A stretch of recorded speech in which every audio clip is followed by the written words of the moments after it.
Hancock didn't have that twist halfway through the film that revealed Charlize Theron's character as his long-lost immortal partner, that they lose their powers when they're too close together, and that Hey, shout out Will Smith for this movie. This is back when he was in his bag. You feel what I'm saying? Before the Jada episodes. So shout out to him for this. He gave us a cult classic with this one. Hancock lost his memory after being attacked the last time they were together, shifting the story from a gritty, subversive superhero tale into a mythology-heavy romance. Well, it originally didn't. Instead, it had a different reveal right at the end of the movie, one that stayed true to the film's tone and delivered a powerful explanation for Hancock's self-destructive behavior. So let's dive in and take a look at what happened behind the scenes that led to the script being rewritten, and also take a look at what could have been Hancock.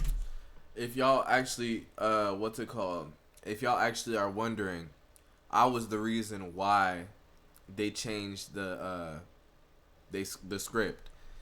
I went in there and I told them, like, I didn't really like the way it ended, so I was like, I had to make that boss call. In 1996, writer V. Vincent No wrote In 1996. a script titled Tonight He Comes. The title was somewhat of a double entendre. On one hand, it emphasized the mysterious, dangerous, and somewhat ominous nature of Hancock when he leaps into action, hinting at his potentially disruptive presence. Alright, Tayshawn.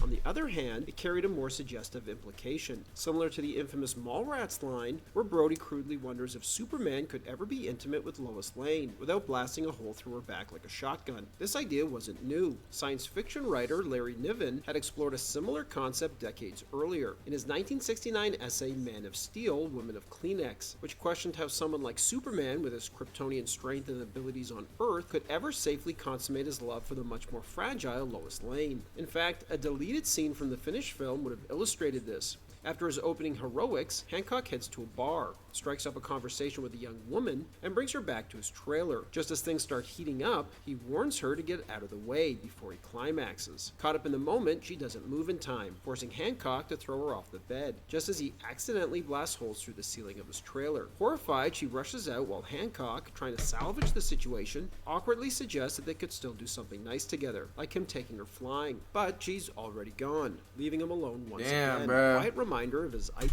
This nigga can't have no woman, bro. They can't even fuck with bro, cause he just cooked.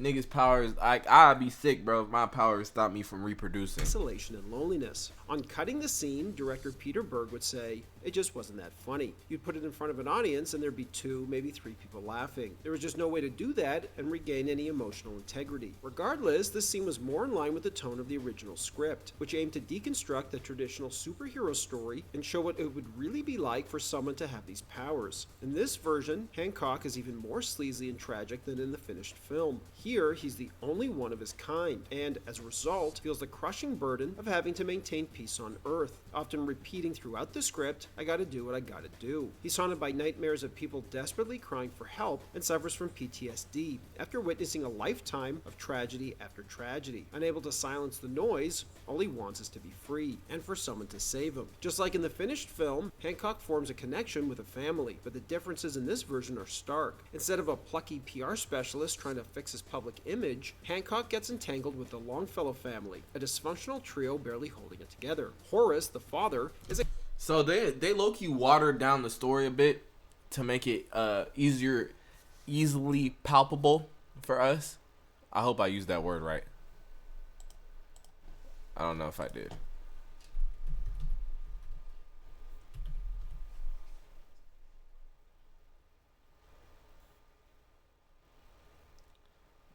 Obvious or distinct. It can be easily perceived, felt, or understood. I think, I don't know if I used that right. Let's say they made it more digestible. Is a cowardly Hey, I have great vocabulary, by the way. A lot of y'all niggas can't read. I'm starting to notice that a lot of people in this generation are slow buses. So, it's okay, you know what I'm saying? But y'all gotta, no, it's not okay. Pick up a book and read, goddammit. Security guard who works for a company whose motto is to observe and record, a philosophy he's adopted in his own life, choosing to avoid confrontation, and often telling his son to turn the other cheek when faced with bullies. This passivity makes him a laughingstock, mocked not just by real cops, but even by neighborhood kids. His son Aaron deeply resents him for it, yet I ain't gonna lie. Me, I'm gonna tell my kid, look, somebody fuck with you, first move, pull out that elbow, son. You know what I'm saying? Them kids, they gonna think that, oh, we gonna swing, hit a little punch, 1-2 combo. No. Phew! Elbow that nigga straight to the jaw. Right here. Right here, right here, here. You know what I'm saying? Here, not yeah, you could go here too. Shit. Even here, nigga. Fuck that nigga up, bro. Get him on the nose, nigga.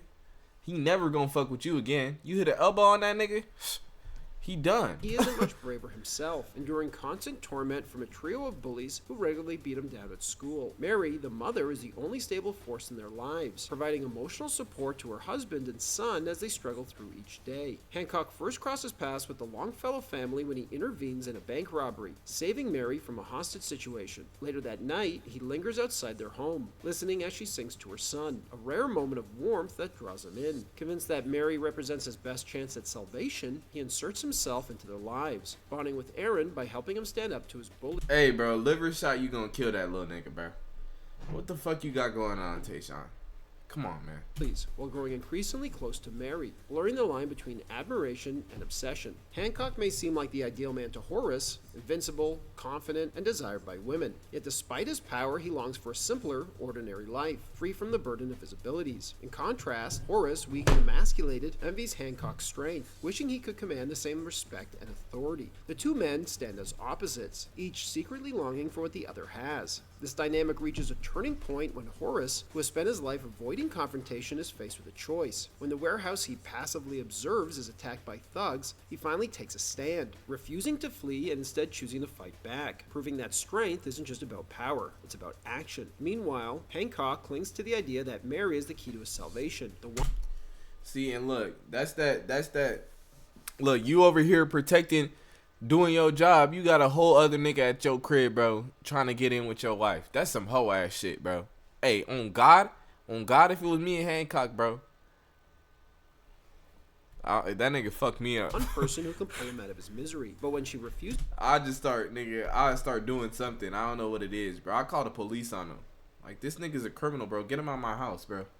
him, rejecting his advances and staying loyal to her husband, his desperation turns to obsession, leading him to kidnap her in a last-ditch attempt to claim what he believes will save him. Hancock holds Mary hostage inside an abandoned factory, with the entire police force closing in from all sides. Watching the chaos unfold on the news, Horace mutters Hancock's own mantra, "I gotta do what I gotta do," before rushing to the factory to save his wife. Hancock leaves Mary stranded on an upper floor and flies down to face the oncoming officers. What should be a standoff turns into a slaughter. By the time it's over, the entire police force has been wiped out. Hancock then returns to Mary, but is interrupted by Horace. The man who once stood idly by, mocked and humiliated, now charges towards certain death. Though he has no hope of defeating Hancock, he refuses to back down, making one final stand to save his wife. Battle rages through the factory, weakening the already crumbling structure until, without warning, it collapses, burying Mary beneath the wreckage. In an instant, everything stops. Horace rushes to dig through the rubble, desperately searching for his wife, while Hancock, overwhelmed by rage and grief, falls to his knees and lets out a guttural, anguished roar. However, the second last page of the script is missing. Ale, come. What's up? Yo.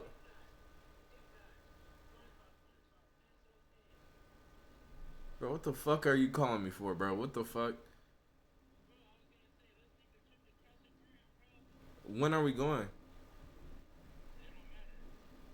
I planned it, bro, already, bro, because I still gotta ask, chat, give me 1 second. Let me go mute. Yet unclear what exactly the ending would have been. The most popular theory suggests that Hancock transferred his powers and or consciousness to the family's young son Aaron, and sent him back in time to save his mother, making Aaron and Hancock one and the same. And as heartbreaking madness comes, How the fuck did he go back in time, though? This is what I be talking about, bro. Sometimes they lose the plot. That's why I get why they did the shit they did. But at the same time, they might have ruined the story. Because if she had died at the end, I love a good story when somebody end up dying. That sounds so crazy. But you know what I'm saying? When somebody end up dying, they make it so like, God damn, bro, this shit real life, bro. Just like when that lady, Loretta Devine be, I'm tired, baby, that's all. I'm just tired. You know what I'm saying? Every single time it get me. Because I'm like, God damn, Loretta, survive. You feel what I'm saying? Like, real shit. Failing to save his mother's life. Hints throughout the script suggest Hancock always knew what was coming but was powerless to change it. This revelation casts everything in a new light. Hancock is trapped in a never-ending time loop, reliving the same nightmare, doomed to try and fail to save his mother over and over again. There's no redemption, no escape, just an endless cycle of violence, regret, and inevitability. So what went wrong? Hancock went through a long and troubled development, with multiple directors attached before it finally reached the screen. The script initially caught the attention of Batman Forever writer Akiva Goldsman, who decided to produce it. Originally, Heat director Michael Mann was set to helm the project, but he eventually left to direct Miami Vice, feeling he wasn't the right fit. Terminator 3 director Jonathan Mostow then stepped in order to tone down treatment to pitch to Will Smith, stripping away many of the script's R-rated elements. However, creative differences led to Mostow's departure, and he was replaced by Gabriel Muccino, fresh off of working with Will Smith on The Pursuit of Happiness. But Muccino too would exit for the same reason. The core issue was clear. Directors were drawn to the script's dark, deconstructive take on superheroes, but the studio wanted a safe, crowd-pleasing summer blockbuster. Columbia Pictures had no interest in an R-rated character study about a sleazy, broken superhero. They wanted a Will Smith-led, PG-13 hit with broad appeal. I'm kind of like, I agree with him. You know what I'm saying? Like, sometimes I think if Will Smith went down that path and gave us a dark... Because, look, Will Smith already done that shit, bro. He's given us a lot of movies that be like, God damn, Will. You know what I'm saying? Like, had us on the edge of our seats. Was like, oh, shit. Like, hold on, what's the fuck gonna happen? You know what I'm saying? If they went down that path, Hancock might have been a better movie. But it was a great movie. But that's some shit you just know if you know type shit. That's the thing. This could have been...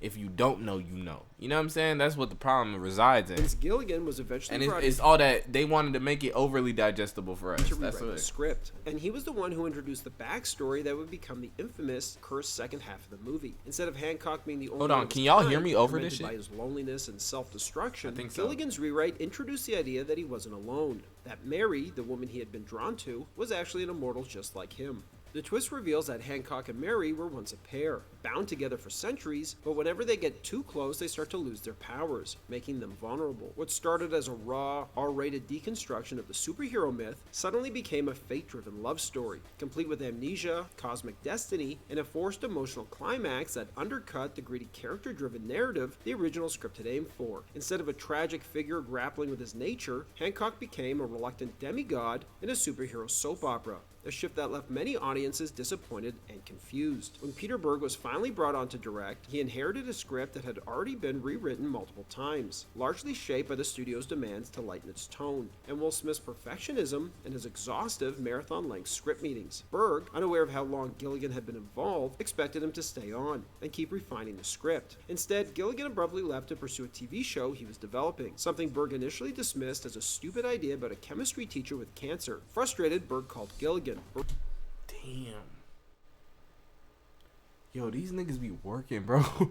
What the fuck? This nigga left that shit to work on Breaking Bad. That's some real shit, bro. And he talking about he just working on some bullshit. I know he was mad as fuck, but look, that nigga got M's off that motherfucker. I know that. Rated him over the phone and accused him of abandoning the project. Of course, in hindsight, Gilligan made the right call. That stupid idea turned out to be Breaking Bad, one of the greatest television series of all time. Designing Hancock's costume was not as straightforward as one might expect. Concept artist James Carson, known for his work on Spider-Man, aimed to create a look that identified Hancock as a superhero while keeping him grounded in reality. Unlike the sleek, polished suits of traditional comic book heroes, Hancock's outfit needed to reflect his rough, street-worn persona. Carson explored multiple designs before setting on the final version seen in the film, but several alternate concepts were ultimately rejected. One interesting detail that remained, however, was the eagle emblem on Hancock's back. This wasn't just a random design choice, it's a direct replica of the Philadelphia Eagles logo from 1948 to 1995, and a nod to Will Smith, who himself is a Philadelphia native. This small but meaningful detail In Westfield, yeah, that's a hard. Personal touch to Hancock's otherwise unconventional superhero look. When Hancock finally reached test audiences, viewers struggled with seeing Will Smith play a depressed, abrasive anti-hero, leading to further edits that stripped away much of the film's darker, more adult content to secure a PG-13 rating. The studio even went so far as to change the title from Tonight He Comes to the blander John Hancock, and eventually just Hancock.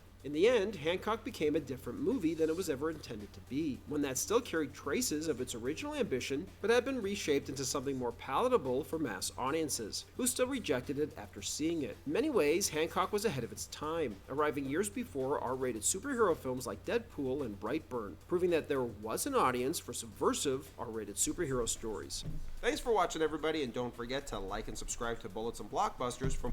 Hey, Tayshawn, we gonna do Blue Lock tomorrow. Don't hate me for it, bro. In my thoughts, I've been fighting demons, ain't no invitation. When I lose my shit, it's not cool, bad situation. Why am I wearing all these faces? In my truth, I'm a bad man, can't keep up with the evasion.